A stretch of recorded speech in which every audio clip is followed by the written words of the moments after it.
momento ahora de ingresar al último panel de la mañana, denominado Escenario y Perspectivas de la Campaña Agrícola 22-23 en la Argentina. En este espacio vamos a tener la oportunidad de conocer a lo largo de 5 presentaciones la visión y las estimaciones de la Bolsa de Cereales con relación al desempeño esperado de las cadenas agrícolas en la nueva campaña. En primer lugar, queremos darle la bienvenida a Eduardo Sierra. Él es asesor en agroclimatología de la Bolsa de Cereales, quien nos va a dar a conocer las proyecciones climáticas para el próximo ciclo. Lo escuchamos. ¿Cómo están ustedes? Soy el ingeniero agrónomo Eduardo Sierra, especialista en agroclimatología. Es un gusto estar nuevamente con ustedes aquí en el lanzamiento de la campaña gruesa 2022-23 y en la cual me toca contarles cómo viene la perspectiva agroclimática. Vamos entonces a empezar. Vamos a empezar hablando, como siempre, del estado, de cómo está y cómo puede evolucionar el sistema climático. Aquí tenemos el estado, ¿verdad?, del sistema climático que nos muestra. El mapa de la derecha tenemos que mostrar, en el cual se observa el estado de humedad del suelo. Los tonos de verde, o sea, de 30 a 70% de humedad en el suelo, con el óptimo entre 40 y 60, es lo que está bien. Como ustedes pueden observar, solamente está bien lo que está más pegado al Atlántico, que es lo que le entra directamente humedades del Océano Atlántico. Vamos hacia el interior y tenemos sequía en región pampeana muy marcada. El amarillito es principio de sequía, naranja sequía, rojo ya sequía fuerte.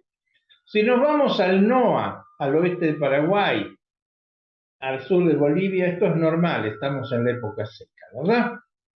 Pero si ya entramos a la región pampeana, centro-sur de Santa Fe, Córdoba, el este de San Luis, el este de La Pampa, norte de Buenos Aires, esto es una sequía bastante fuera de época, muy marcada, producto del episodio doble de la Niña, que está terminando su ciclo, pero que todavía tiene mucho poder. Esto lo vemos acá, es una comparación de la temperatura de los mares, de la anomalía de temperatura de los mares entre diciembre de 2021, es decir, el año pasado, en diciembre, que lo tenemos a la izquierda, y ahora, justamente el 21 de septiembre de 2022, vemos cómo se ha transformado esto. Si nos vamos aquí a diciembre del año pasado, que es cuando el niño o la niña encuentran su mayor apogeo en el mes de diciembre para Navidad, por eso el fenómeno se llama el niño en su fase positiva o cálida y la niña en su fase negativa o fría. Se ve muy bien aquí sobre el océano Pacífico ecuatorial, toda una mancha azul que es agua 1 grado más o menos bajo lo normal. No a 1 grado, la temperatura ahí es 30 grados, este está a 29. Pero esa anomalía térmica muestra que hay una fuerte perturbación de la circulación atmosférica. Es decir, que están muy fuertes los vientos alisios. ¿Y qué provoca eso? Para la región pampeana argentina, para el área principal argentina y en general para el sur de Brasil, Paraguay, marca que hay una disfunción en la forma en que el anticiclón de las costas del Brasil nos mete humedad. Ustedes ven acá que estaba frío el mar. Entonces nos entraba humedad del mar Atlántico, del océano Atlántico, pero estaba frío, un poco menos de humedad, sobre todo estaba estable. Por eso venía calor, porque entraba viento del norte, esto entra del noroeste, no precipitaba, esa fue toda la sequía que tuvimos, sobre todo diciembre y la primera quincena de enero. Gracias a Dios, después volvieron las lluvias, segunda quincena de enero y en adelante, pero a partir de mayo volvió a instalarse una sequía porque esto estaba muy fuerte. Si vemos ahora, 21 de septiembre, el océano Pacífico ecuatorial se está calentando, que esto marca una cosa muy importante. Muchos medios dicen que va a haber un tercer episodio de la Niña. Puede que sea así, pero lo que parece más probable no es que haya un tercer episodio de la Niña, sino que el 2021-22, va a ser muy largo, recién más como que va a entregar el poder en diciembre. Todavía octubre y noviembre va a haber mucha acción residual de la Niña. Pero luego se va a ir yendo la Niña y posiblemente ya en enero tengamos algo más parecido a un neutral o una situación normal. ¿Esto en qué lo vemos? En que todavía está frío el océano Atlántico subtropical, todavía el anticiclón del Atlántico no funciona. Por eso vemos muchas veces que va a haber una lluvia y después esa lluvia es mucho menos de lo que parece. Ahora se está viendo una lluvia muy fuerte para el cordonazo de San Francisco el 4 de octubre. Esperemos que ocurra, eso sería muy buen indicador. Y bueno, con esto, ¿qué podemos esperar? Bueno, lo que estamos contando, este es el pronóstico de temperatura del Océano Pacífico Ecuatorial australiano, es el más creíble, el más tranquilo. Aquí este cero es, estamos perfectamente neutrales, para abajo, debajo de menos 0,8 es la Niña, por encima de más 0,8 es el Niño, el gráfico parte de abril.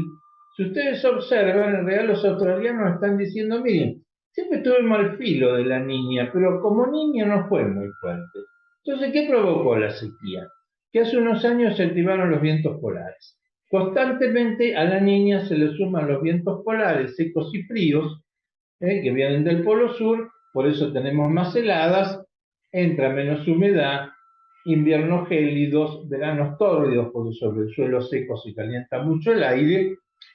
Pero ¿qué nos dicen los australianos? Mire, vamos a ir al filo de la Niña hasta noviembre, que es lo que yo le contaba antes. Ahí empieza la recuperación. ¿Cuándo podemos estar en un neutral perfecto? En febrero. ¿Cuándo podríamos estar en neutral cálido? Marzo, abril, mayo. ¿Podemos entrar un Niño hacia junio, julio del año que viene, de 2023? Sí, perfectamente. Además, varias veces ha pasado, pero todo tardíamente, queridos amigos. Entonces, si ahora vamos a la perspectiva mensual, acá yo les voy a presentar dos escenarios posibles. El que ocurría si hubiera una Niña y el neutral. Y les voy a contar qué probabilidad tiene cada uno mes por mes. En octubre la Niña todavía está en el poder, tiene una probabilidad del 80%, y el neutral un 20%. O sea que es más fácil que ocurra este escenario de la Niña. Lo notable es que si ustedes ven la lluvia aquí a la izquierda, son buenas lluvias. Este celeste es más de 100 milímetros, los verdes de 50 a 100. ¿Por qué? Porque en realidad la Niña en octubre no actúa ni aunque esté. El año pasado octubre fue llovedor, hasta parecía que no venía la Niña. Entonces, que haya una Niña ahora en octubre no nos afecta mucho. Sería mejor un neutral, pero es poco probable que el neutral se imponga ahora. ¿Qué pasa noviembre? Bueno, ven que de vuelta a noviembre se ve medio irregular la lluvia, porque que todavía es mucho más probable la Niña, pero hay bastante lluvia, porque noviembre es muy engañador en la Niña. Acuérdense que el año pasado corría el rumor en noviembre de 2021 que la Niña se había arrepentido.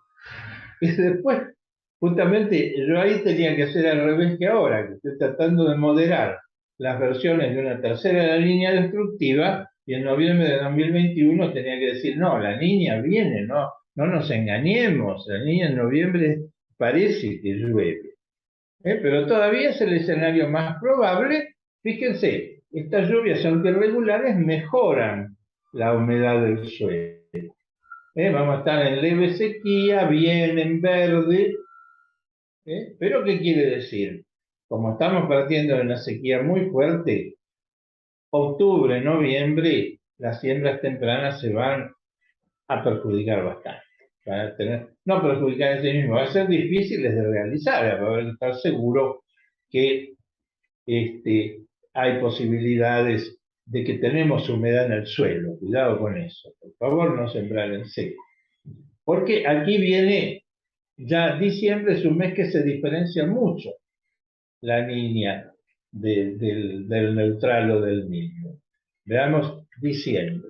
Diciembre todavía la Niña, sobre todo al comienzo, tiene mucho poder. Mucho poder.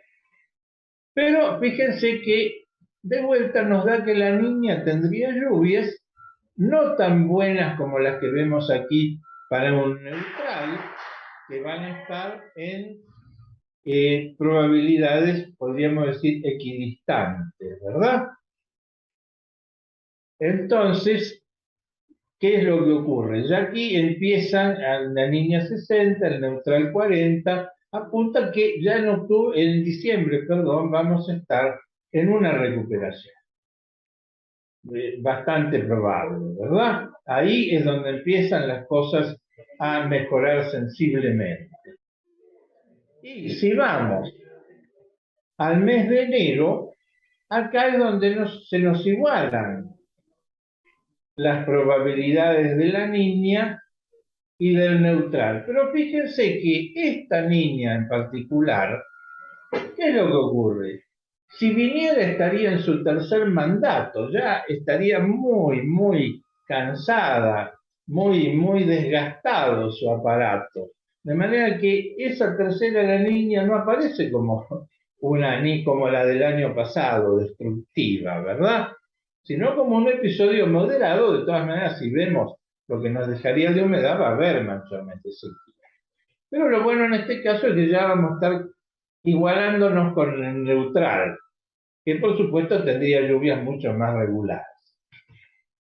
Si nos vamos a febrero, ¿qué es lo que va a ocurrir? Ya las probabilidades de la niña son menores, pero ¿qué pasa este episodio? Es medio débil, pero seguiría haciendo presión. Ahí sí que ya nos va a convenir que se haya ido, muy probablemente ya en febrero no esté, y estemos en el escenario que ya en febrero es más probable, que es el neutral.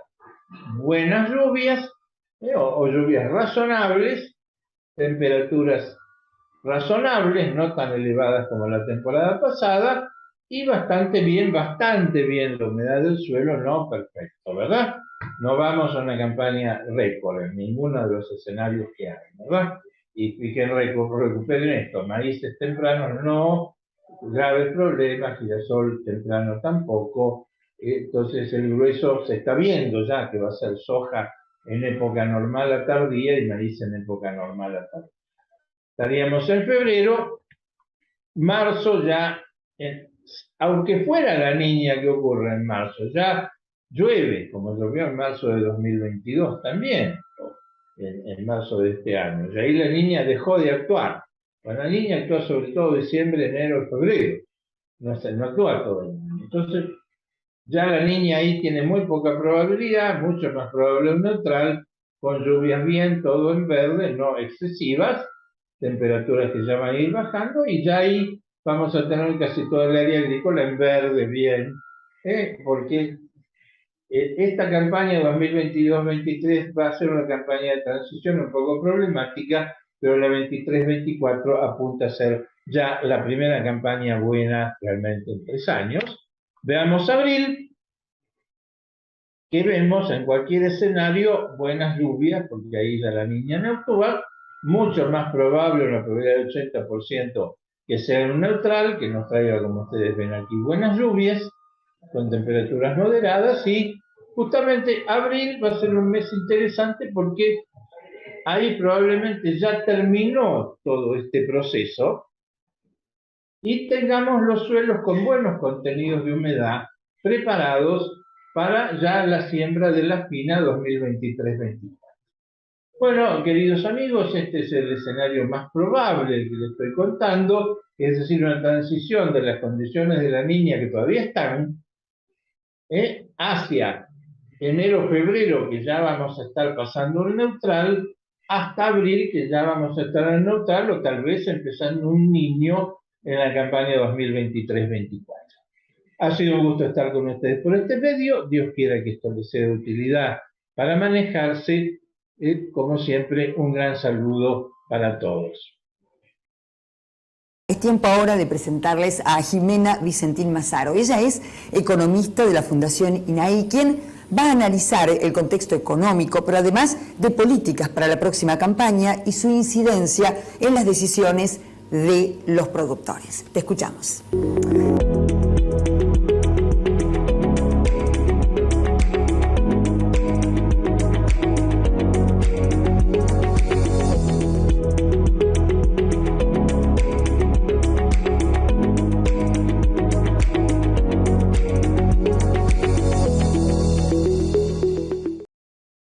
Después de haber escuchado el informe y las proyecciones climatológicas de Eduardo, ahora vamos a estar hablando de las variables económicas que influyen o influirían en la decisión de producción de esta nueva campaña.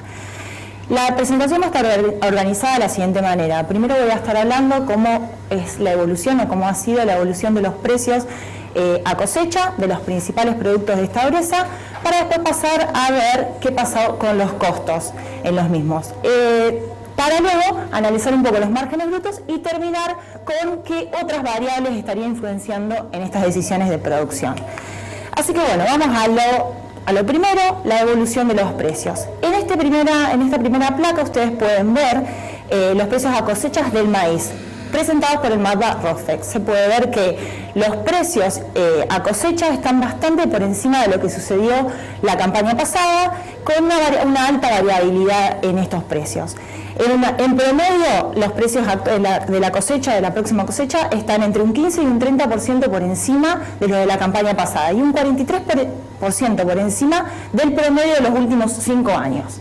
Algo similar ocurre con la soja, con un poco menos de variabilidad que con los precios a cosecha del maíz, sin embargo en volúmenes o en niveles bastante por encima de lo que fueron las campañas pasadas. En promedio, entre un 15 y un 20% de lo que sucedió la campaña pasada y un 39% por encima del promedio, de los precios promedios de los últimos 5 años. En relación a la relación de precios soja-maíz, podemos decir que la relación está bastante inestable.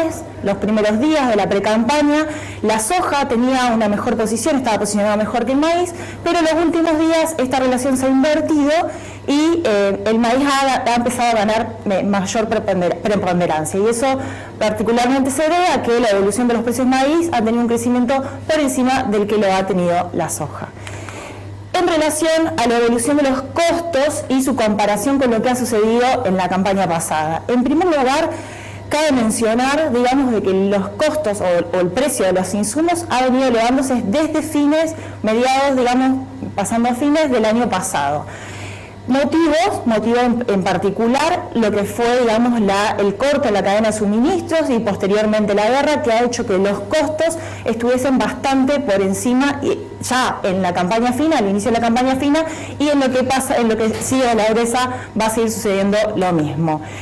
En general, en la parte izquierda pueden ver cómo se ha dado la variación de los precios de los insumos, de los costos, desde la campaña pasada a la presente. Podemos ver variaciones en los combustibles que giran o promedian en torno al 23%, hasta un aumento en los costos de fertilizantes del 70%. De hecho, los fertilizantes son los insumos que más han crecido desde la campaña pasada.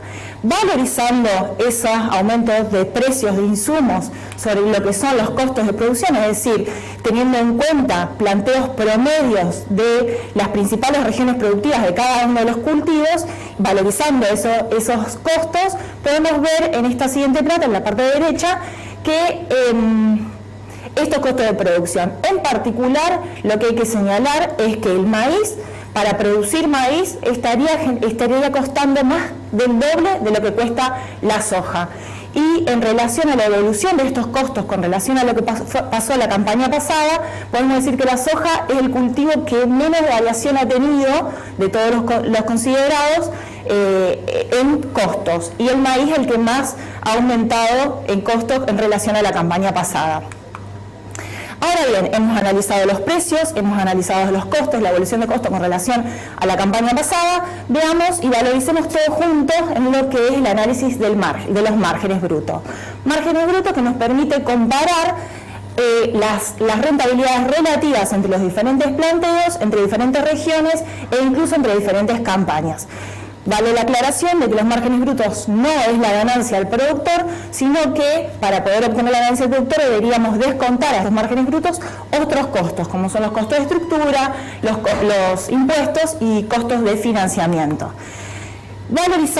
analizando estos márgenes brutos, pero teniendo en cuenta los rindes promedios de las últimas campañas, aquí se puede ver los márgenes brutos de las últimas 3 campañas, es decir, consideramos rindes promedios para las 3 últimas campañas. Lo que primero podemos destacar es que los márgenes brutos de la presente campaña están bastante por encima de lo que fue la campaña pasada, sobre todo en lo que respecta a girasol y maíz temprano. No así tanto maíz tardío, que maíz tardío en promedio está bastante similar a lo de la campaña pasada.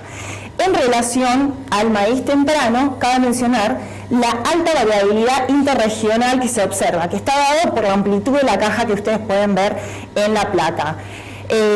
Básicamente el clima, digamos, y los pronósticos climáticos ponen en duda realmente que se puedan obtener estos rindes promedios. Por lo tanto, si ajustamos por esos riesgos y analizamos el margen bruto, pero con los rindes proyectados para la presente campaña, podemos ver que el girasol sigue teniendo los márgenes brutos promedios mayor de todos los planteos observados. Ahora, cuando se compara el maíz temprano con la soja, se puede ver que el maíz temprano ya no es tan bueno como lo veíamos en la placa anterior. Y entre maíz temprano y soja, podemos ver que la soja tiene mejor margen bruto promedio y menos variabilidad que el maíz. Ya si se quiere sembrar maíz y irse a un maíz tardío, lo que podemos destacar es que el maíz tardío es el que menos margen bruto tiene de todos los planteos considerados. Haciendo foco en 2 de las zonas que actualmente se encuentra abierta la ventana de siembra de maíz temprano, que son la zona núcleo norte y la zona núcleo sur, que incluyen centro y sur de Santa Fe, norte de Buenos Aires, este de Córdoba y oeste de Entre Ríos, y considerando los rindes proyectados para estas zonas, se puede ver que la soja es la que tiene mayor margen bruto absoluto de todos los planteos considerados. Y en segundo lugar viene el maíz temprano. Cabe mencionar que estas zonas son las que mayoritariamente el maíz temprano tuvo muy malos rindes la campaña pasada. Ahora bien, hemos analizado variables económicas y los márgenes brutos que hacen a la decisión o que influyen o que generan, digamos, información para la toma de decisiones de qué producir y cuánto producir. Pero hay otros factores que generan incertidumbres o riesgos en la toma de decisión. Y uno de los más importantes tiene que ver con la política agropecuaria argentina. La política agropecuaria argentina en general genera distorsiones tanto en la producción como en la comercialización. Y estas distorsiones en general tienden a favorecer un cultivo en detrimento de otros cultivos. Y esas distorsiones son aún mayores en la medida que la medida es poco clara o es errática. En particular, el productor ve a las medidas o a la aplicación de medidas de política como algo negativo, tendiendo o volcando su decisión de producción hacia aquellas producciones que tengan menores riesgos, tengan menores inmovilizaciones de capital, menores inmovilizaciones de inversiones y además que sean objeto o tengan menos probabilidad de ser objeto de medidas de políticas. En lo que ha pasado este último año, podemos decir que hay 3 medidas en particular, 3 medidas de política que tuvieron o que tienen efectos distorsivos sobre las decisiones del productor.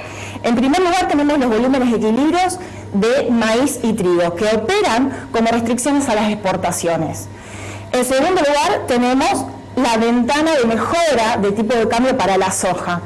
Ventana que produjo que se aumente el número de operaciones en 242% de un mes a otro. Medida que en particular estuvo acompañada, y fue bastante ambivalente para el productor, porque estuvo acompañada en primer lugar y posteriormente a la toma de decisión, digamos, de esta ventana, estuvo acompañada por aumentos de los costos de financiamiento para aquellos productores que no deseaban o no querían vender toda su producción. O, por otro lado, una restricción al acceso a divisa para otros productores que sí accedieron a la medida. Esta ambivalencia justamente es la que el productor toma como negativa a la hora de tomar las decisiones de qué producir y termina volcándose hacia producciones que tengan menos probabilidad de ser objeto de medidas de política. Y por último, tenemos las restricciones al acceso de divisa para la compra de importaciones de insumos claves, que ha afectado el mercado de fertilizantes en la primera mitad del año y que si bien esto se ha normalizado, genera distorsiones en la disponibilidad y en los precios a los que los insumos están disponibles, valorándose por encima de lo que lo hacen a nivel internacional. Ahora bien, cerrando un poco esta presentación, podemos decir que el mercado internacional está muy volátil. Hay determinados factores internacionales que generan una alta volatilidad en lo que son los mercados de granos, generando altos precios no solo de los commodities, sino que también de los insumos y los costos. Esta alta volatilidad es amplificada por otros factores internos. Factores que específicamente hemos mencionado como más importantes son la política agropecuaria argentina, que hacen que el productor termine volcándose sobre producciones menos riesgosas, con menos inversiones de capital y menos inversiones y que a su vez tengan menos probabilidad de ser objeto de la política. Y por otro lado tenemos la evolución de las lluvias y el clima, es decir, hay un factor de incertidumbre muy grande respecto a cómo va a evolucionar la humedad de los suelos y que plantea o sienta en la mesa la pregunta de cuán probable es que los productores efectivamente terminen cambiando su sistema de rotación para volcarse hacia producciones que son menos riesgosas y que tengan menos riesgo de tener mucha variabilidad en los rindes. Así que bueno, nada, esto es todo, muchas gracias.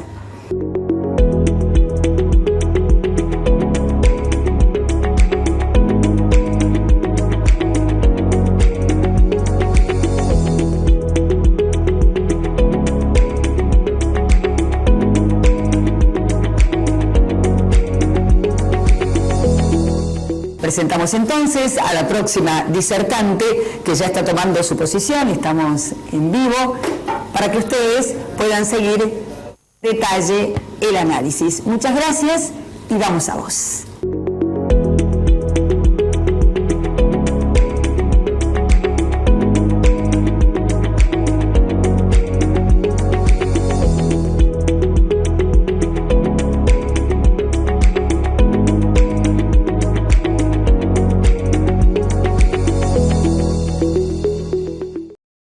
Nuestros sistemas productivos deben ir hacia sistemas más sustentables, más amigables con el medio ambiente. Tenemos que hacer un uso sostenible de los recursos naturales sin sacrificar la capacidad productiva.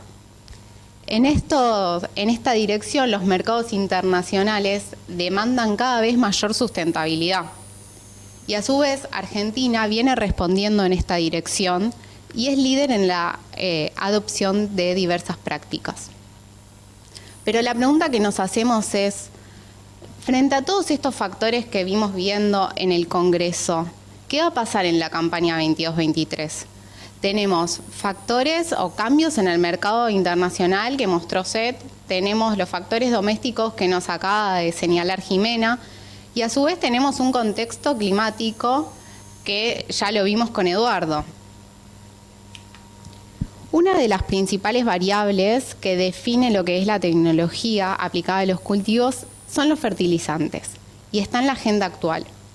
En nuestro gráfico de barra podemos ver la evolución en el consumo de fertilizantes de los 6 cultivos relevados.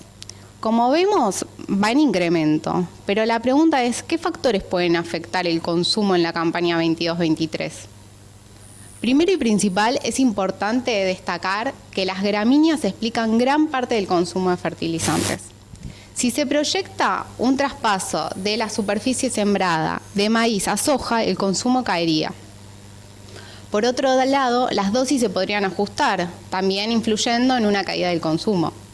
Y finalmente tenemos el factor climático, por lo que también tenderían a bajar el consumo de fertilizantes, ya que si tenemos menos disponibilidad de agua en el suelo, es más difícil la absorción de nutrientes por las raíces de los cultivos. Desagreguemos un poco lo que son los fertilizantes según cultivos. Bueno, en este gráfico tenemos los kilogramos de nitrógeno por hectárea aplicados en maíz temprano, maíz tardío y maíz total. Podemos ver una evolución creciente. Destaquemos una cosa, el 90% del área sembrada con maíz se fertiliza. A su vez, y como muestra el gráfico, podemos ver que las dosis de nitrógeno aplicado son mayores en maíces tempranos que en maíces tardíos. Entonces tenemos 2 puntos. Si por un lado disminuye el área sembrada, habrá menos área fertilizada. Y si además viramos hacia planteos tardíos, va a haber menos nitrógeno aplicado. A su vez, me parece importante destacar que en maíz el porcentaje de reposición de nitrógeno es de 70%. ¿Qué quiere decir esto? Que por cada 100 kilos que extraemos de grano de maíz, estamos aportando o reponiendo 70 kilos. Estamos por debajo de lo que extraemos, tenemos un balance negativo. Otro cultivo de importancia en Argentina es el cultivo de soja. En el mapa podemos ver los kilogramos de fósforo por hectárea aplicados en la última campaña 21-22 en soja. El promedio nacional fue de 6 kilogramos de fósforo por hectárea. Este promedio nacional no ha variado en las últimas campañas, es decir, está estancado. Sin embargo, vemos diferencias en las distintas regiones. Por ejemplo, el NEA, el norte de Santa Fe y el norte de Córdoba presentan los menores valores. Esto se debe a que hay fósforo disponible en el suelo y muchas veces el agregado de fósforo no se ve en una respuesta en el cultivo. Entonces, yendo a la campaña 22-23, la que se viene, va a haber mayor superficie sembrada de soja, pero ¿qué pasa? De la soja sembrada se fertiliza el 50%, entonces tenemos mayor superficie, menos porcentaje fertilizado. Y a su vez, también trayéndome el porcentaje de reposición, en el caso de soja, por cada 100 kilos que extraemos del cultivo de soja, por grano, estamos reponiendo 50 kilos de fósforo. Como es el mismo caso que maíz, tenemos balances negativos. Y acá me gustaría hacer un detalle. Nosotros venimos trabajando y este año se hizo la Declaración de Buenos Aires sobre brechas de nutriente y es un estudio muy importante y que también no solo nos dice las consecuencias en el corto plazo, sino las posibles consecuencias a largo plazo.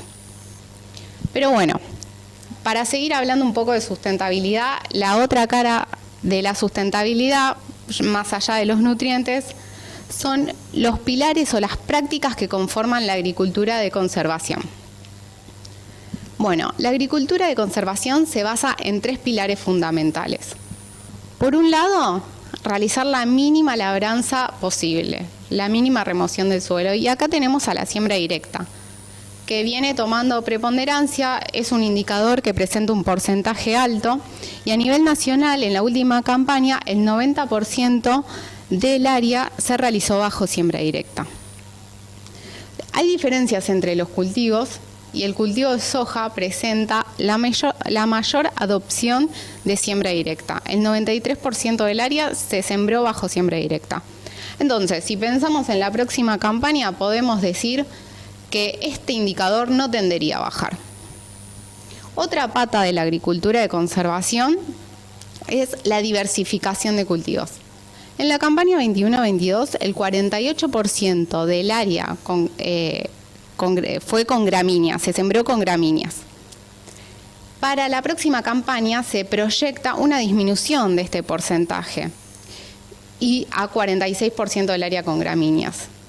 Particularmente en las zonas extrapampeanas, los suelos son susceptibles a erosión. Entonces, cambios en las rotaciones pueden afectar la fertilidad física y química de los mismos. Finalmente, nuestra tercer pata es mantener el suelo cubierto, ya sea con cultivos vegetales vivos o con restos de cosecha. En este caso, en la campaña 21-22, el 19% de los productores realizó cultivos de cobertura. Es una práctica que para esta campaña 22-23 presenta todo un desafío porque hay que estar atentos al momento de secado de los mismos. Bueno, hemos visto que estamos en un contexto de incertidumbre, que tenemos prácticas ya adquiridas, pero también es un momento de oportunidad para nosotros. ¿Cómo podemos ser más eficientes? Hay tecnologías que nos permiten ser más eficientes en el uso de nuestros insumos. Una de esas herramientas es la realización de análisis de suelo. En el gráfico de línea se puede ver el porcentaje de productores que realizó análisis de suelo, que vendría a ser la línea de arriba, el que presenta mayor porcentaje de productores y tiene una tendencia creciente. Y por otro lado, en contraposición, tenemos a la soja que presenta menor porcentaje de productores que realizó análisis de suelo y va de manera decreciente. Entonces, pensándolo para la próxima campaña, es una tecnología o una herramienta, una práctica de manejo de bajo costo que nos da muchísima información y nos permite ser más eficientes. Una vez que tenemos hecho el diagnóstico de los suelos, esto nos permite hacer un manejo por ambientes. Y en nuestro gráfico de barras tenemos el porcentaje de productores que realizó aplicación variable de insumos. Podemos ver que va creciendo a lo largo de las campañas. Y esto también es una herramienta fundamental, ya que nos permite maximizar la producción, disminuir los costos y reducir el impacto ambiental. Por otro lado, cuando hablamos de ambiente, tenemos los insumos de origen biológico, que vienen en incremento campaña tras campaña. Para dar un ejemplo, en la campaña anterior, el 90% de la semilla de soja recibió un inoculante. Esto no es novedad porque sabemos que es una práctica que ya está adoptada. Sin embargo, de ese 90%, el 8% además recibió un biológico. Se trató con un biológico, un biofertilizante, un biopesticida, un bioestimulante. Esto nos ayuda a tener una acción más amigable con el medio ambiente y a ser una alternativa a los productos químicos, que hoy en día, y como mostró Jimena, los insumos tienen los precios en incremento. Por otro lado, algo que nos viene ayudando, un insumo que nos viene ayudando a ser eficientes, es la semilla. Y a la tecnología hay que cuidarla. En este sentido tenemos una práctica que es la realización de refugio, que nos permite retrasar la evolución de la resistencia de insectos a tecnologías BT. En la campaña anterior, el 50% de los productores realizaron refugio en maíz. Finalmente, y para dejar algunos mensajes finales, podemos decir que la menor intensidad en el uso de insumos en Argentina, en comparación con otros países, nos da cierta flexibilidad a la crisis actual de los fertilizantes. A su vez, el sector agrícola tiene en agenda la sustentabilidad. Este año puede ser que haya un retroceso en las prácticas, sin embargo, un año no es el problema. Hay que estar atentos a las campañas siguientes. La campaña 22-23 nos da la posibilidad y la oportunidad de adoptar tecnologías para ser más eficiente en la utilización de insumos, como es el análisis de suelo, la nutrición por ambientes y la utilización de insumos de origen biológico.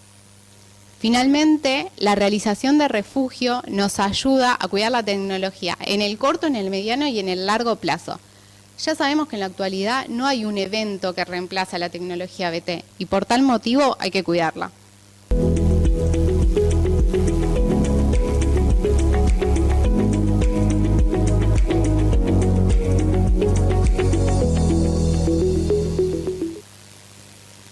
Y pasamos ahora a otro tema que tiene que ver con las decisiones de siembra. Y para eso le vamos a dar la bienvenida a Martín López. Él es analista agrícola del Departamento de Estimaciones Agrícolas de la Bolsa de Cereales.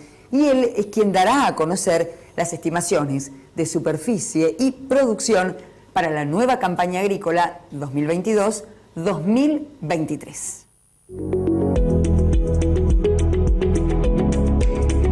Luego de ver el contexto internacional, la parte económica nacional y cómo está influenciando esta campaña, también ver cómo está evolucionando el clima y las condiciones futuras del mismo y también la evolución de las variables tecnológicas. Ahora nos toca el tema de las proyecciones, tanto de área como de producción de la campaña 22-23 de los principales cultivos de Argentina. A diferencia de otros lanzamientos, pensamos esta vez empezar por el final, es decir, primero presentar los datos nacionales de cada uno de los cultivos y después ir regionalmente desagregando cada uno para ver las incertidumbres que están marcando por lo menos este principio de campaña a lo largo del país. Para iniciar, como les mencionaba, estamos viendo en la placa cuál va a ser la proyección tanto de producción como de área a nivel nacional y los principales 6 cultivos en Argentina. A nivel nacional estamos proyectando para esta campaña que el área total será de 34,5 millones de hectáreas, es decir, un pequeño retroceso en comparación a la campaña previa de 0,1%, y esta área podría originar en total 127,7 millones de toneladas, es decir, que comparado a la campaña previa también teníamos un retroceso de 1,6%. Yendo propiamente a los cultivos, para mencionar los tres más importantes que vienen siendo en Argentina en las últimas campañas, podemos mencionar por el lado de la soja, una proyección de siembra para este nuevo ciclo de 16,7 millones de hectáreas que podrían originar finalmente unas 48 millones de toneladas. El segundo cultivo en importancia, que sigue siendo el maíz con destino grano comercial en la Argentina, estamos proyectando un área total de 7,5 millones de hectáreas que podría generar una producción de 50 millones de toneladas. Y por último, en el caso del cultivo de trigo, la estimación de área que ya está implantada a lo largo de todo el país es de 6,1 millones de hectáreas que podrían generar, en función de las condiciones climáticas de este último trimestre del año, 17,5 millones de toneladas. Luego, si pasamos a describir cómo fue, por un lado, en los gráficos que vemos, la variación interanual de los 6 cultivos principales, por otro lado, cuánto esta campaña podría representar a nivel de superficie cada uno de estos cultivos, y finalmente debajo tenemos la evolución de la producción de soja y maíz durante las últimas 12 campañas en Argentina. Me interesaba destacar al menos 3 mensajes. Por un lado, cuando nos enfocamos en la campaña de Fina, vemos el trigo y la cebada, un aumento de superficie estimada para esta campaña, y en cambio en trigo una disminución importante en cuanto a la superficie destinada a este cereal de invierno. Esta disminución de superficie también se ve en el impacto que tiene intercampaña en la disminución de la producción proyectada para el cultivo de Fina. Por otro lado, vemos que después de casi 6 campañas, el cultivo de soja podría tener un incremento en cuanto a la superficie destinada a esta oleaginosa, que esto también impactaría en la producción que estamos proyectando, como mencionaba, de 48 millones de toneladas. Cuando vemos la evolución de la proyección conjunta de maíz y soja, los dos principales cultivos de Argentina, notamos que en las últimas 6 campañas el cultivo de maíz estuvo por sobre la soja, pero esta campaña en particular se están emparejando, y de darse condiciones climáticas más complejas para el cultivo de maíz durante los próximos meses, podría hasta la soja superar en cuanto al volumen por primera vez después de 6 campañas al cultivo de maíz. Viendo estos números a nivel nacional, nos parece interesante empezar a desagregar a nivel regional cuáles son las incertidumbres y dónde hacer foco para lo que resta de la campaña tanto de Fina como de Gruesa. Primero, me quiero enfocar en la región centro-oeste de Argentina, una de las regiones más importantes en cuanto a la agricultura, y particularmente en el cultivo de trigo. Cuando vimos esa baja importante entre campañas en trigo, una de las principales causas es la baja que estamos viendo en producción que podría darse en esta región del país. Para que tengan una idea, en el gráfico estamos viendo la evolución de la superficie y la producción que esta región aporta a nivel nacional en el cultivo de trigo. Vemos que la campaña previa, esta región aportó el 36% de volumen nacional, y esta campaña que estamos transitando y proyectamos esta producción puede bajar. Esto es un impacto muy importante a nivel nacional y va a depender de las condiciones del tiempo durante los próximos meses, porque el cultivo de trigo aún está transitando etapas críticas y llenando grano. De darse condiciones climáticas desfavorables entre los próximos meses, podríamos tener un impacto mayor a nivel nacional en el caso del trigo. Y manteniendo en esta región, pero pensando ya en la Gruesa, estamos transitando o promediando la ventana de siembra temprana. En esta región donde se siembra mayor cantidad de área con maíz temprano en este caso, y si miramos la distribución de los últimos 5 años de cultivos de Gruesa, tanto a nivel nacional como en el centro-oeste del área agrícola, vemos que a nivel nacional tenemos algunas alternativas interesantes para incluir en la rotación, como son el girasol y el sorgo, y en el caso del maíz está bastante equilibrado tanto las siembras tempranas como tardías. Pero cuando hacemos focos en esta región en particular, vemos que, como decía, estando en la mitad de la ventana de siembra temprana con pocas reservas hídricas, las alternativas para el productor solo quedan en 2. Por un lado la soja de primera y por otro el maíz tardío, que solo ocupa en las últimas 5 campañas el 5% del área de esta región. Por lo cual, y frente al escenario que planteaba Jimena de mejores márgenes brutos para la soja, probablemente de darse estas condiciones y no poder sembrar maíz tardío, quizás los productores apuesten a tener una soja de primera en esta región. Continuando y yendo a la segunda región más importante en términos productivos, que es el centro-oeste del área agrícola, fundamentalmente vemos la provincia de San Luis, parte de la provincia de Córdoba y de Buenos Aires y La Pampa en esta región. También, al igual que en el caso de la región anterior, la FINA está sufriendo la falta de agua durante gran parte del otoño y del invierno y esto afecta el potencial productivo, pero si nos enfocamos en lo que va a ser la campaña de Gruesa, en el gráfico vemos en qué momento se siembra el 80% del área de Gruesa en esta región. Como vemos en el gráfico, recién empezamos a sembrar buena cantidad de hectáreas a partir de la primera parte de diciembre hasta la segunda quincena de enero. Esto nos permite tener algo más de tiempo para ir recargando los perfiles y pensar en la siembra de Gruesa 22-23. Dentro de lo que es la siembra de Gruesa y continuando en esta zona, el cultivo que siempre marca tendencia y que más cantidad de superficie se lleva es el maíz tardío. Cuando vemos en el gráfico la evolución tanto el maíz tardío como el temprano en la zona, vemos como a lo largo de las campañas ha cambiado muchísimo esa relación y hoy por hoy el 92% del maíz que se siembra en esta región es tardío. También es muy importante, pensando en esto, cómo va a ser la acumulación de humedad en los perfiles en estos últimos 2 meses antes de empezar la siembra del tardío, aproximadamente la primera semana de diciembre en esta región. Y por otro lado, como mencionaba Daniela, es una zona donde hay mucha cantidad de cultivo de cobertura y también va a ser importante tomar la decisión a tiempo de cuándo cortar o quemar el cultivo de cobertura para poder acumular el último mes algo de humedad para tener una siembra de maíz tardío y de soja un poco más tardía, sin inconvenientes. Luego nos movemos un poco más al norte, a las regiones del NOA y NEA, que también, al igual que el centro-oeste, siembran un poco más tarde. Recién estamos empezando con las primeras siembras entre diciembre y enero, tanto de soja como de maíz, que son los 2 principales cultivos de Gruesa.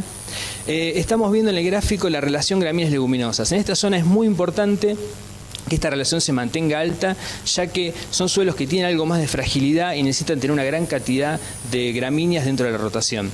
Cuando vemos la evolución de esa relación, tuvimos un pico en la campaña 19-20, donde prácticamente se sembró 1 hectárea de gramíneas por cada 1 hectárea de leguminosas. Luego, a partir de ese momento, fue bajando algo la relación. Hoy por hoy estamos proyectando una baja nuevamente en la relación, que puede estar cercana al 0,6 en la relación, producto de principalmente de la baja en la cantidad de trigo sembrada en la zona, por cuestiones tanto económicas como climáticas. A pesar de esto, esta relación se sigue sosteniendo y está por sobre el promedio a nivel país, ya que el cultivo de maíz se sostiene. Y nos gustaría preguntarnos por qué se sostiene el cultivo de maíz y baja el trigo. En el caso del cultivo de maíz, comparando los rendimientos en este caso con la soja a lo largo de las últimas 10 campañas, vemos que los dos aumentan, o la tendencia es aumentar, pero el cultivo de maíz aumenta en una proporción mayor que en la soja. Por este motivo es el cual en parte los productores siguen sosteniendo la cantidad de maíz en la zona y de esta manera también sosteniendo esa relación gramíneas leguminosas para darle sustentabilidad a los sistemas del norte. Finalmente, en cuanto a la regionalización, nos movemos al sur del área agrícola, donde los cultivos de fina, tanto trigo como cebada, son los más importantes. Particularmente estamos viendo en el gráfico las condiciones de cultivo de trigo a nivel nacional y regional en nuestra última publicación del 21 de septiembre, donde vemos una diferencia bastante grande. En el caso de la condición nacional, solo un 57% de los cuadros mantiene una condición entre normal y excelente, y en cambio, si nos movemos hacia el sur del área agrícola, tenemos un 93% de los cuadros. En parte, esta diferencia importante entre el sur y el resto del país es lo que sostiene la estimación actual de producción tanto de trigo como de cebada a nivel nacional. A pesar de que tenemos el impacto que mencionaba en el resto del área agrícola, esta zona todavía tiene buena cantidad de humedad en los perfiles, está iniciando recién el periodo crítico de definición de rendimiento, por lo cual, de darse buenas condiciones climáticas en el próximo bimestre, octubre, noviembre, podríamos sostener las productividades. Y también manteniéndonos en la zona, pero pensando ya en la Gruesa, que estamos a pocas semanas de iniciar la siembra de los primeros lotes de Gruesa en la zona, estamos viendo en el gráfico la evolución del girasol. El girasol es el cultivo, como también mencionó Jimena, que tiene el mejor margen dentro de lo que sería agrícola, particularmente en esta subzona del país. Hay una tendencia positiva desde la campaña del 17-18 hacia hoy, de aumento en el área de girasol, aunque a medida que vamos relevando con los productores cómo viene la potencialidad de siembra en la zona, surgen 2 factores que podrían afectarla. Por un lado, la cantidad de semillas y disponibilidad de los diferentes materiales que pueda haber en la zona, que sigue siendo una incógnita para algunos de los productores, y por otro lado, tener muy en cuenta los problemas que hemos tenido con FOMOSI las últimas 2-3 campañas que han reducido el rendimiento potencial. Así que va a ser importante esta campaña, tanto tener el material necesario para sembrar o el que uno quiere, y por otro lado también controlar muy bien la sanidad durante el resto del cultivo. Finalmente, me gustaría dar algunos mensajes finales o importantes que quiero dejar de la charla. Es, por un lado, si nos vamos al centro este del área agrícola, vemos el impacto más grande en cuanto a la producción de trigo por su disminución. Al mismo tiempo, estamos ya en la mitad de la ventana de siembra temprana y va a depender de las lluvias que se pueda concretar o no la cantidad de maíz temprano proyectado para esa zona, y de no darse esto, probablemente los productores apuesten el cultivo de soja de primera por márgenes. Hacia el centro-oeste, el 80% del área de gruesa se siembra recién a partir de diciembre, por lo cual tenemos todavía un par de meses para seguir acumulando humedad en los perfiles y esperar los pronósticos de Eduardo de lluvia que estaba mencionando en la primera parte del panel. En la tercera zona, yendo hacia el norte de Argentina, la relación gramíneas leguminosas va a bajar este año, pero igualmente el cultivo de maíz sigue sosteniéndose en cuanto a volumen y hace que esté esta relación por sobre el promedio a nivel nacional. Y por último, en el sur del área agrícola, la condición del trigo y la cebada siguen sosteniendo la producción a nivel nacional, y por otro lado, el girasol nuevamente es el cultivo con una alternativa muy importante que se posiciona en esta parte del área agrícola. Esto es todo y muchas gracias.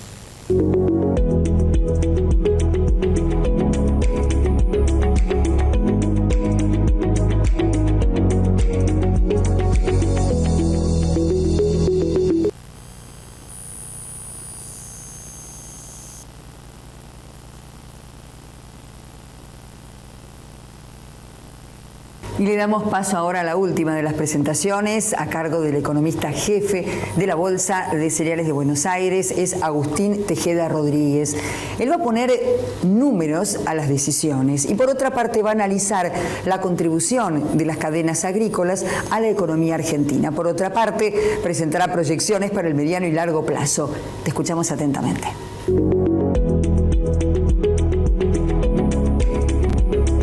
Bueno, muy buenos días, buenas tardes para todos. Muchas gracias, Karina. Como mencionaba, me toca la última de las presentaciones de la mañana, en donde vamos a analizar cuál sería la contribución de las 6 cadenas de cultivos extensivos que hemos analizado a lo largo de toda la jornada, cuál sería la contribución a la economía en el corto plazo, para la economía del 2023, que es cuando esta cosecha, este lanzamiento va a estar impactando sobre la economía argentina, y también animarnos a pensar algunos escenarios y contribuciones pensando en el mediano y largo plazo. Y para eso me he planteado una serie de preguntas que pueden ver en este slide para contribuir al análisis pensando en el objetivo de la presentación. Decíamos, durante la primera parte del panel analizamos el contexto, las distintas fuentes de incertidumbre y también las respuestas en términos productivos, en términos de producción de granos, ajustes en tecnologías, caídas en cantidades, cambios en superficie.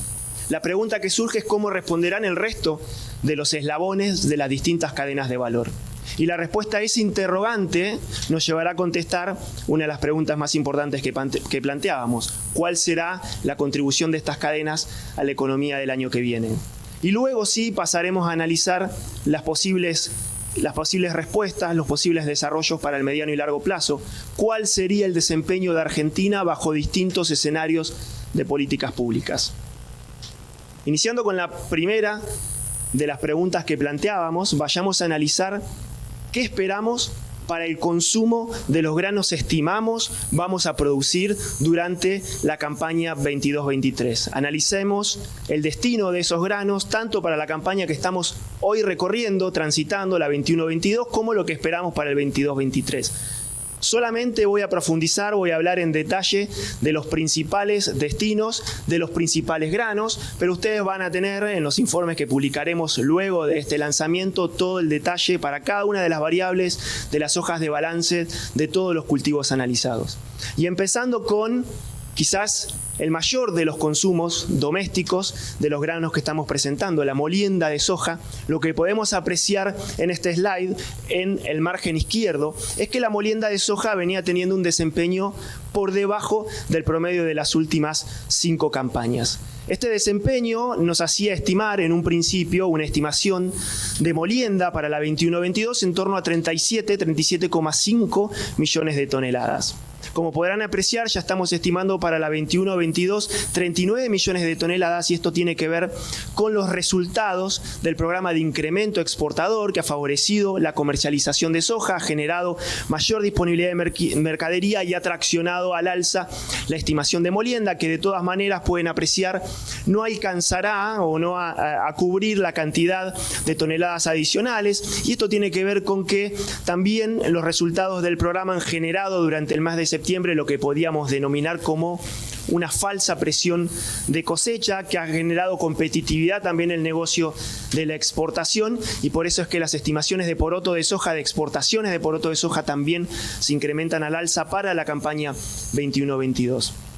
Pensando ya en la campaña 22-23 y dados los aumentos de producción que señalaba Martín anteriormente, estimamos una molienda en torno a 41 millones de toneladas, que se acerca al promedio de las últimas 5 campañas, pero que estaría bastante por debajo de las toneladas molidas récord allá por la campaña 15-16.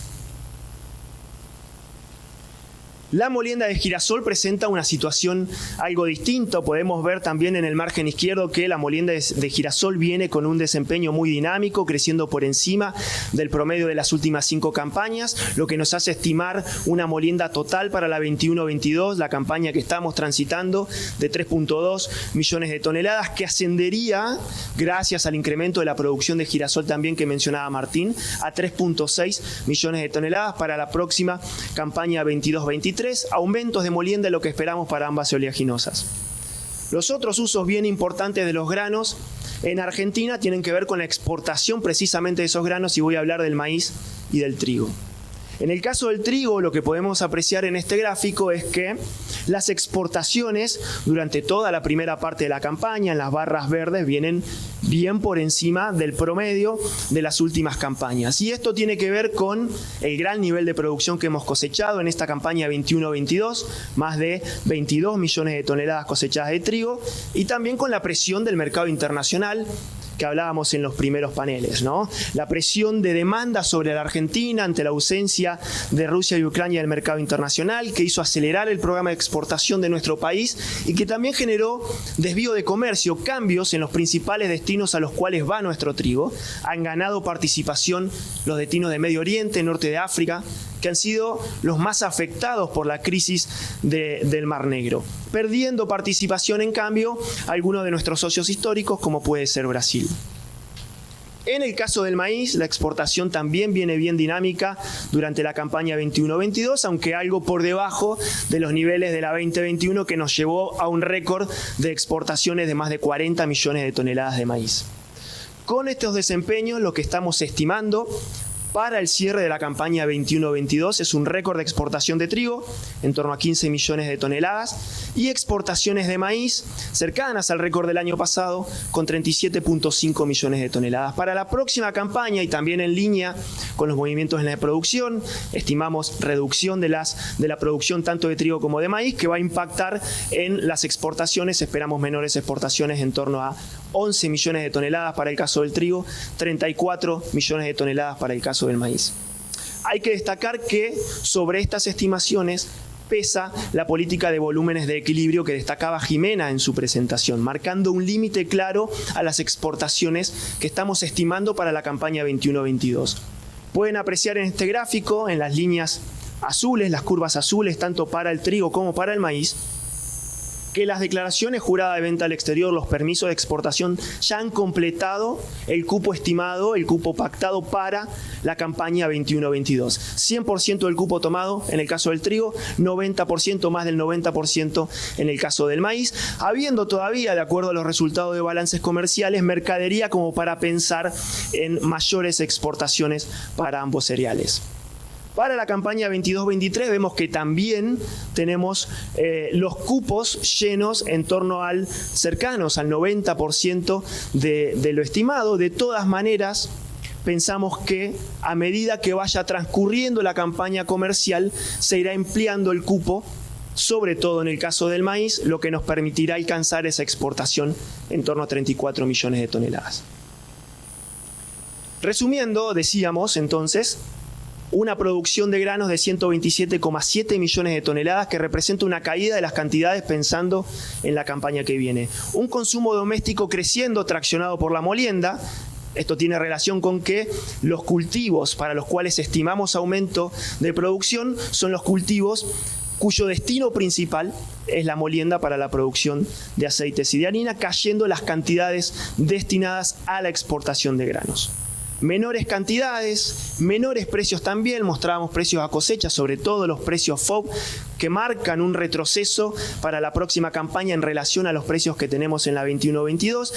Menos cantidades, precios más bajos, determinan una contribución más baja, una caída en la contribución de estas 6 cadenas a la economía del año 2023. Veamos algunos de los números más importantes. Esperamos exportaciones por 40.900 millones de dólares, con una caída del 9%. La recaudación fiscal con una caída similar también llegaría a 17.500 millones de dólares. Y el Producto Bruto de las 6 cadenas en conjunto, el valor agregado por las cadenas de cultivos, superaría los 50.600 millones de dólares, con una caída del 12%. El total de la facturación para las 6 cadenas, el valor bruto de la producción, llegaría casi a 120.000 millones de dólares, una caída del 5% en relación a lo que estimamos cerrará la campaña 21-22. Valores que marcan retrocesos, pero que hay que destacar se mantienen en niveles históricamente altos. La única de las variables que mostraría un crecimiento para la campaña 22-23 es la inversión del productor en este contexto de alta incertidumbre y dado los aumentos de costos que señalaba Jimena en su presentación. 6% de incremento en la inversión del productor, esto es en gastos de insumo, gastos de comercialización y pago de alquileres, que totalizarían 25.600 millones de dólares, traccionado especialmente por los gastos en insumos, que aumentarían un 32%, 9.850 millones de dólares, debido al gran incremento de los precios internacionales de estos insumos, sobre todo el caso de los fertilizantes. Analizando cómo se distribuye el Producto Bruto de las 6 cadenas, estimado para la campaña 22-23, podemos apreciar en este gráfico que la mayor porción del valor agregado se lo lleva el gobierno vía impuestos, vía recaudación fiscal. 34% del valor agregado quedará en las arcas públicas vía recaudación, reduciéndose la porción explicada por el productor. 25% del valor agregado es lo que explicaría el productor, reducción del valor agregado que tiene que ver con la caída esperada de los ingresos por menores precios y menores cantidades, y el aumento de los costos dado el aumento de los precios de los insumos. Los eslabones de la transformación explicarían el 16% en el caso de la transformación de los granos en carnes y lácteos, y el 6% en el caso de la transformación de los granos en harinas y en aceites. El resto de los eslabones explicarían porcentajes entre el 5 y el 2%, los eslabones de insumos, contratistas, comercialización, fletes y servicios profesionales. Analizando la desagregación de este Producto Bruto por cadenas, podemos ver que los desempeños relativos de cada una de las cadenas durante las últimas campañas han modificado la participación de cada una de ellas en el total del Producto Bruto agrícola.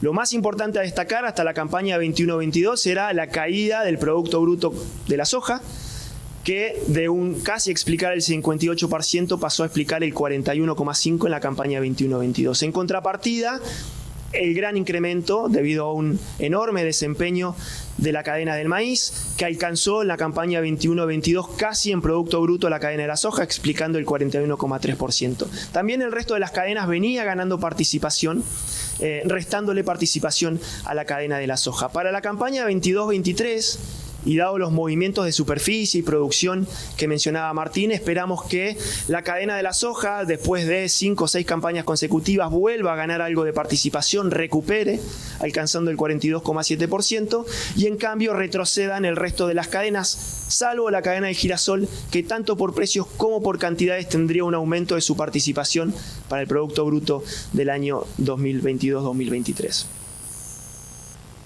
Terminando con el análisis de la contribución a la economía del año que viene, me gustaría destacar un punto fundamental y que tiene que ver con que la mayor parte de esa contribución de igual manera que pasó en los 2 años anteriores, estará explicada por el gran incremento que han tenido los precios internacionales. Pueden apreciar aquí, lo graficamos a través de las exportaciones. En la línea verde, por encima pueden ver las exportaciones de granos y subproductos a precios corrientes, que van a alcanzar, como decíamos, para el año que viene más de 40.000 millones de dólares, manteniéndose con una caída, pero por encima de los promedios históricos. Ahora bien, si evaluásemos esas mismas exportaciones a los precios de 2015, lo que tendríamos sería un aporte bastante menor, representado por la línea azul. La diferencia entre ambas líneas, graficado o pintado en el área entre medio de ambas, es lo que explican los precios internacionales. Claro, que tengamos precios internacionales en niveles históricamente altos es una gran noticia para el sector y especialmente para la economía argentina, dada la importancia del sector en las principales variables macroeconómicas y lo que necesita de un gran desempeño de este sector, una economía que atraviesa una profunda crisis y alta volatilidad. Lo podemos ver aquí en uno de los gráficos más importantes de contribución, la liquidación de divisas por exportaciones de granos y subproductos. Durante el año 2021 hemos tenido un crecimiento de más del 60% en la liquidación de divisas, 32.800 millones de dólares se han liquidado en el año 2021, muy por encima del promedio de los años anteriores. Y para el nuevo año, el que estamos transitando, para lo que va de 2022, esperamos también una liquidación récord. Ya llevamos entre enero y septiembre casi 31.700 millones de dólares liquidados por operaciones de venta al exterior de exportaciones de granos y subproductos.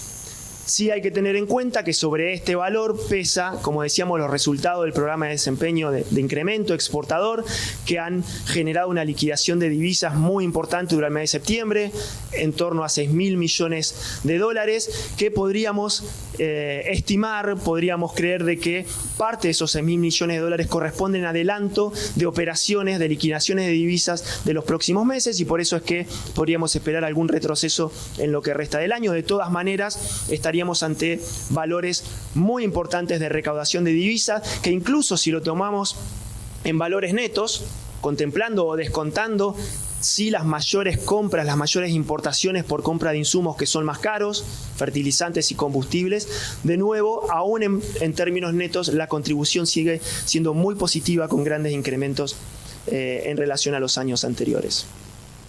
Pero esta situación de precios internacionales altos y de gran contribución no debe llevarnos, decimos, a sacar conclusiones equivocadas y a la toma de malas decisiones de políticas. Porque cuando indagamos en el crecimiento, cuando analizamos lo que viene sucediendo con las cantidades, nos encontramos con que la situación es bastante distinta.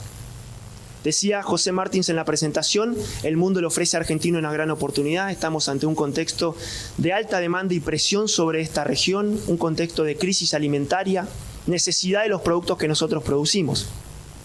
En este contexto, Argentina va a responder para la próxima campaña 22-23 con menores cantidades, muy por debajo de la expectativa que el mundo tenía sobre nuestro país y muy por debajo del potencial que tiene la Argentina. Ahora bien, esta situación no es exclusiva de esta campaña, que claro, está afectada por una importante sequía. Cuando ampliamos la mirada e incorporamos un horizonte de mediano y largo plazo, podemos ver en este gráfico que Argentina viene perdiendo participación en las exportaciones, en las cantidades exportadas por el mundo de granos y subproductos desde la campaña 2007-2008 de manera constante año tras año, creciendo a un ritmo muy por debajo del promedio mundial y mucho más por debajo de sus principales competidores. Incluso con caídas de las cantidades producidas y exportadas desde la campaña 18-19, como pueden apreciar en este gráfico, lo que refleja, señala, una gran vulnerabilidad de nuestro país ante una posible reversión del ciclo de precios internacionales. ¿Qué es lo que está detrás de este pobre comportamiento de las cantidades producidas y exportadas de la Argentina? Bueno, mucho hemos hablado a lo largo de la jornada, mucho hemos publicado y analizado en la Bolsa de Cereales y en las distintas entidades del sector agroindustrial nuestras propias políticas que generan enormes desincentivos y distorsiones en las decisiones para todos los agentes de la cadena de valor. Política señalada, de acuerdo a las estimaciones de la OECD, como la más negativa del mundo. ¿Puede Argentina tener una respuesta distinta? Sí, claro que la tiene. Argentina tiene los atributos para poder responder distinto al escenario internacional, a un escenario que presenta una renovada oportunidad, como mencionábamos, un escenario que presenta la oportunidad para la Argentina de consolidarse como un proveedor confiable y sustentable de alimentos, bioenergía y otros productos biobasados. ¿Cuáles son esos atributos que determinan un enorme potencial para nuestro país? La lista es larga, solamente voy a mencionar algunos.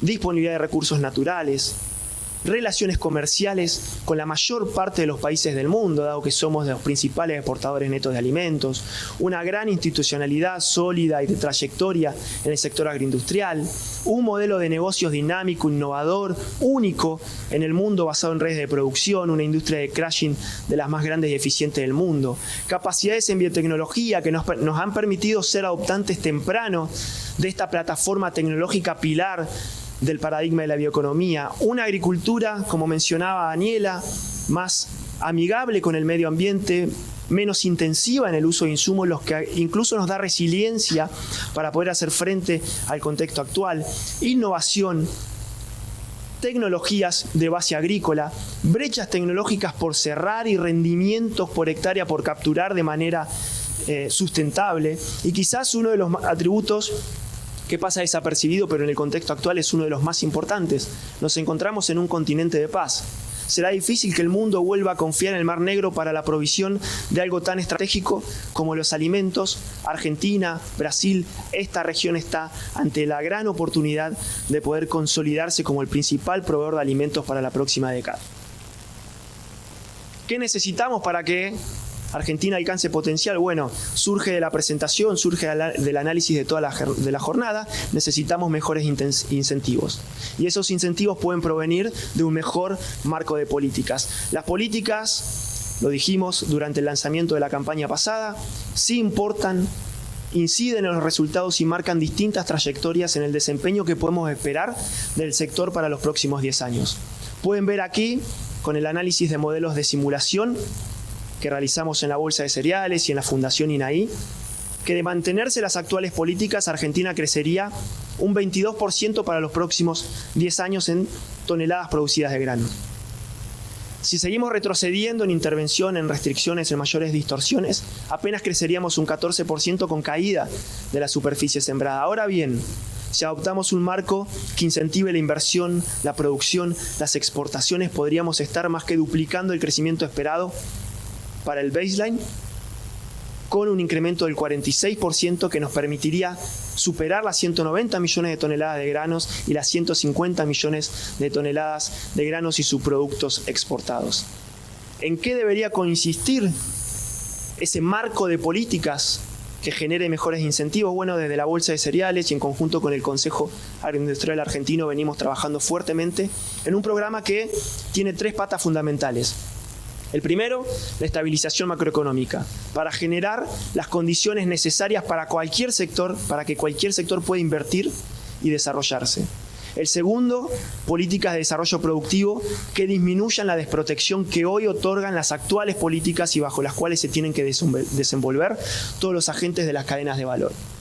Y el tercero de los componentes, muy importante, lo habló Nelson con Norberto y con Sabine en el panel, la necesidad de Argentina de desarrollar, de implementar una política de inserción internacional inteligente, flexible, caso a caso, que le permita maximizar las relaciones comerciales con todos los socios, superando los retos que hoy impone la nueva geopolítica después de la guerra y los retos que impone la agenda del cambio climático y la sustentabilidad.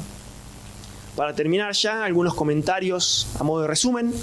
Podríamos decir entonces de que el mundo nos ofrece una gran oportunidad, la de ser proveedor confiable de alimentos de manera sustentable, pero el mercado internacional se encuentra cada vez más desafiante. Esta campaña, a pesar de esa demanda, la respuesta de la Argentina va a ser menor a la esperada, dada una serie de fuentes de incertidumbre que fuimos describiendo a lo largo de la mañana. Esta menor respuesta, en términos de cantidades, determinará una menor contribución de este sector a la economía del año que viene, aunque esta contribución se mantendría en niveles históricamente altos. Pero para hacer un buen diagnóstico no debemos quedarnos con lo que sucede esta campaña, sino que tenemos que tener una mirada de mediano y largo plazo. Argentina viene creciendo por debajo del promedio, por debajo del potencial durante las últimas 15 campañas. Tiene los atributos para tener un desempeño distinto. Lo que necesita, decíamos, es un cambio de modelo hacia una estrategia económica que priorice la inserción internacional de aquellos sectores que son competitivos internacionalmente, que presentan mejores perspectivas. La agroindustria es uno de ellos. Este cambio de modelo tendría grandes impactos sobre el desarrollo de la Argentina, especialmente sobre el desarrollo territorial, sobre el desarrollo de cada una de las provincias de nuestro país. Para lograrlo, necesitamos de una activa y ambiciosa agenda de trabajo público-privada. Muchas gracias.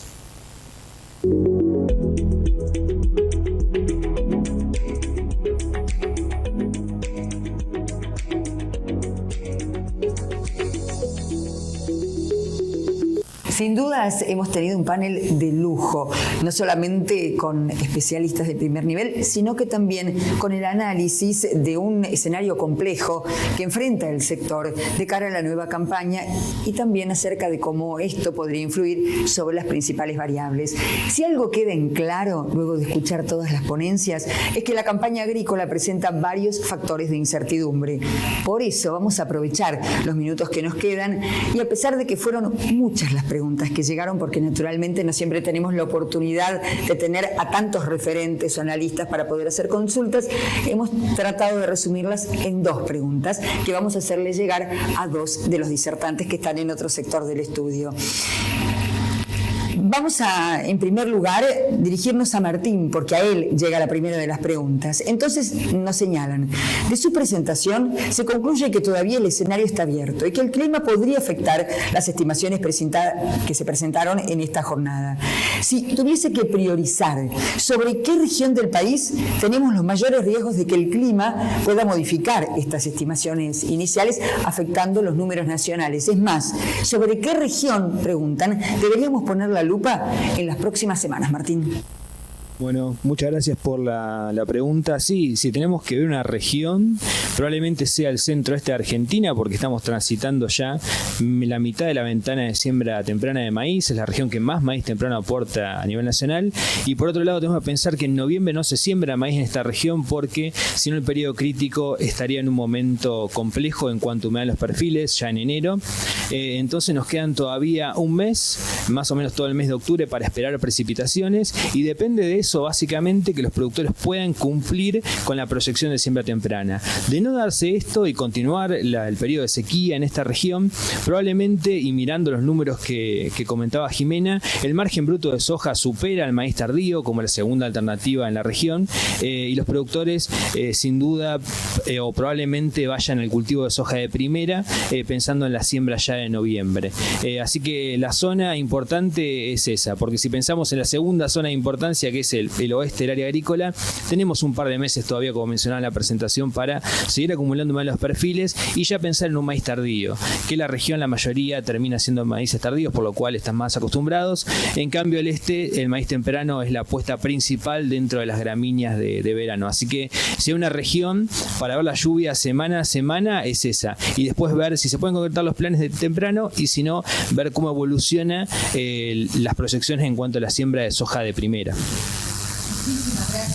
La próxima pregunta es para Agustín.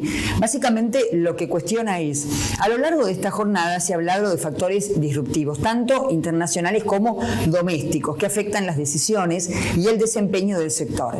La pregunta es, ¿cuáles crees que son los que marcan la mayor diferencia en el desempeño del sector? Pero además preguntan, ¿qué deberíamos hacer para superar los desafíos que implican precisamente? Bueno, muchísimas gracias, Karina, por la pregunta.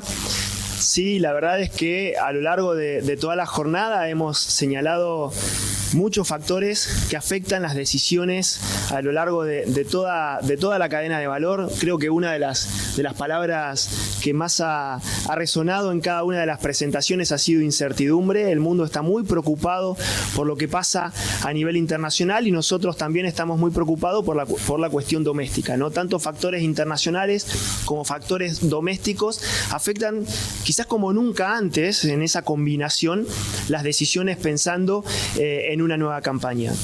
No nos hemos detenido por los tiempos en la presentación en relación al impacto de los factores internacionales, pero sí SED al inicio de esta jornada lo ha señalado. El mundo está muy preocupado para algunos factores, como podríamos mencionar la guerra entre Rusia y Ucrania, que es algo inesperado y que involucra a dos de los principales productores y exportadores del mundo. Cómo pueda resolverse la cuestión de la guerra va a marcar una diferencia importante en lo que podríamos esperar para el mercado de granos, y la realidad es que, bueno, no se vislumbra una solución, al menos en el corto plazo. Hay muchos interrogantes en relación a lo que pueda pasar con la economía mundial. La mayor parte de los factores de riesgos son a la baja, pensando en el crecimiento del Producto Bruto del mundo y de las regiones que más demandan alimentos.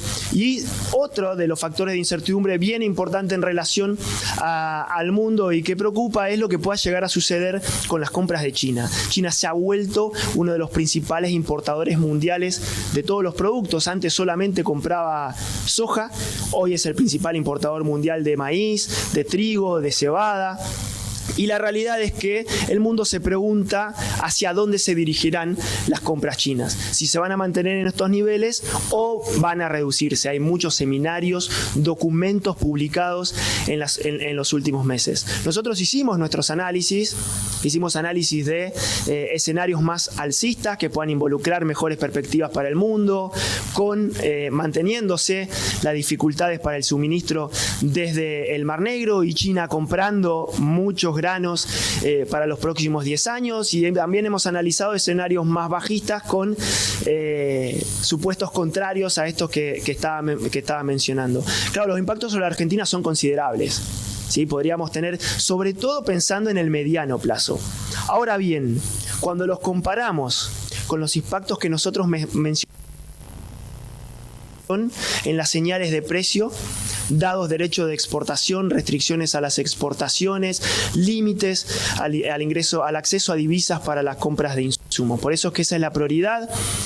Un programa de no restricciones a las exportaciones, de eliminación de derecho de exportación de manera gradual y que incluya además otro tipo de políticas como las que se incluyen en el proyecto de ley agroindustrial que se está tratando actualmente en el Congreso y que ha pensado el Consejo Agroindustrial. Bueno, me he extendido un poco en la respuesta, pero creo que son los factores domésticos los que van a marcar, y lo que nosotros hagamos con nuestras propias decisiones de política, lo que van a marcar la diferencia.